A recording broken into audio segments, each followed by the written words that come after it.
राधे कृष्ण आप सभी को। पुरुषोत्तम मास महात्म्य अध्याय 9। द्रौपदी के पिछले जन्म का इतना वृतांत सुनाने के बाद आगे श्री कृष्ण युधिष्ठिर को कहते हैं, अपने पिता को याद करते करते और शोक में डूबे रहते उस घर में कुछ काल उस लड़की का व्यतीत हुआ।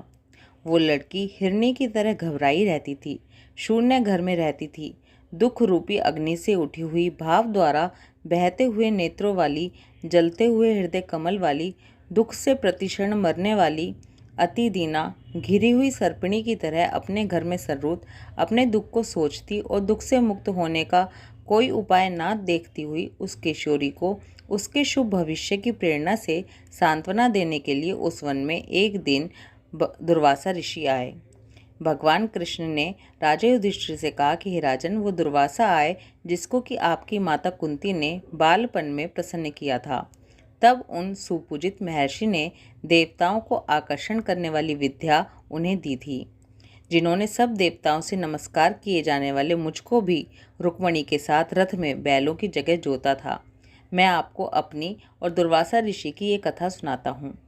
दुर्वासा को बैठाकर रथ खींचते हुए जब मैं और रुक्मणी मार्ग चलने लगे, तब चलते चलते मार्ग में अति तीव्र प्यास से सूख गए थे। रुक्मणी ने मुझे बताया कि उसके होंठ और तालू सूख चुके हैं और उसे बहुत तेज प्यास लगी है। तब उस रुक्मणी के प्रेमवश रथ को जोतते जोतते कंधे पर रथ की जोत को रखे हुए चलते चलते ही पाँव के आगे से के भाग से पृथ्वी को दबाकर मैंने भोगवती नाम की नदी को उत्पन्न किया। तब वही भोगवती ऊपर की ओर से बहने लगी। उसी के जल से हे महाराज, रुक्मणी की प्यास को मैंने बुझाया। इस प्रकार रुक्मणी की प्यास का बुझना देख उसी क्षण अग्नि की तरह दुर्वासा क्रोध से जलने लगे और प्रलय की अग्नि के समान उठकर दुर्वासा ने श्राप दिया। दुर्वासा बोले, बड़ा आश्चर्य है श्री कृष्ण, रुक्मणी तुमको सदा अत्यंत प्रिय है, इसलिए स्त्री के प्रेम से युक्त तुमने मेरी अवज्ञा कर अपना महत्व दिखलाते हुए इस प्रकार से उसे पानी पिलाया, इसलिए तुम दोनों का वियोग होगा। इस प्रकार का उन्होंने मुझे और रुक्मणी को श्राप दिया। हे युधिष्ठिर, ये वही दुर्वासा मुनि हैं, साक्षात रुद्र के अंश से उत्पन्न हैं, दूसरे काल रुद्र की तरह हैं, महर्षि अत्रि के उग्र तपरूप कल्प वृक्ष के दिव्य फल हैं, पतिव्रताओं के सिर के रत्न हैं, अनुसुईया भगवती के गर्भ से उत्पन्न हैं, अत्यंत मेधायुक्त दुर्वासा नाम के ऋषि अनेक तीर्थों के जल से भीगी हुई जटा से भूषित हैं। साक्षात तपोमूर्ति दुर्वासा ऋषि को आते देखकर वो मेधावी ऋषि की कन्या ने शोक सागर से बाहर निकली और धैर्य धरकर मुनि के चरणों में प्रार्थना की।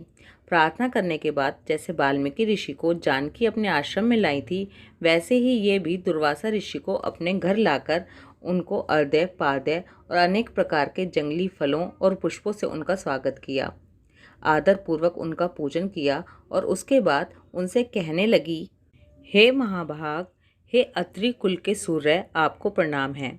हे साधु, मुझ दुर्भागिनी के घर में आज आपका शुभ आगमन कैसे हुआ? हे मुने, आपके आगमन से आज मेरा भाग्य उदय हुआ है या फिर मेरे पिता के पुण्य के प्रवाह से प्रेरित होकर मुझे सांत्वना देने के लिए आप यहाँ आए हैं? आप जैसे महात्माओं के पाँव की जो धूल है वो तीर्थ रूप है। उस धूल का स्पर्श करने वाली मैं अपना जन्म आज सफल कर चुकी हूँ।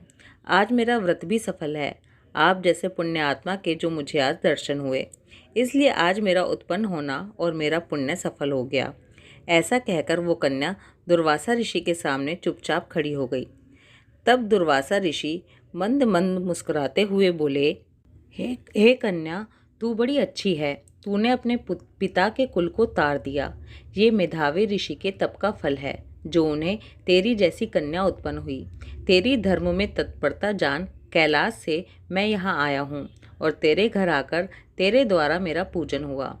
मैं जल्दी ही बद्रिकाश्रम में मुनीश्वर सनातन नारायण देव के दर्शन के लिए जाऊँगा, जो प्राणियों के हित के लिए अत्यंत उग्र तप कर रहे हैं।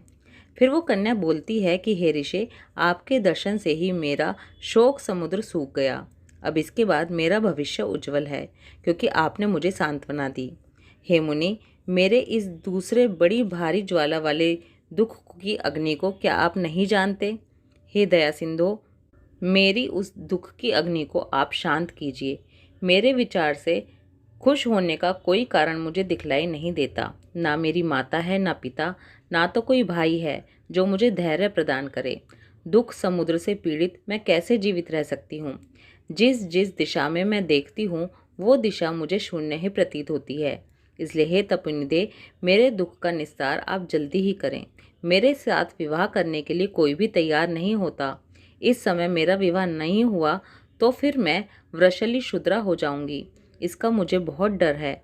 इसी डर से ना मुझे नींद आती है और ना भोजन में ही मेरी रुचि होती है। हे ब्राह्मण, अब मैं शीघ्र ही मरने वाली हूँ, ये मेरा इस समय निश्चय है। ऐसा कहकर वो लड़की आंसू बहाने लग गई। उस कन्या को रोते हुए देखकर मुनि दुर्वासा, जो वैसे तो बड़े क्रोध वाले थे, लेकिन उस कन्या को रोते हुए देखकर उसके दुख को दूर करने का कोई उपाय सोचने लगे। पुरुषोत्तम मास महात्म्य अध्याय 9 समाप्त। ओम नमो भगवते वासुदेवाय।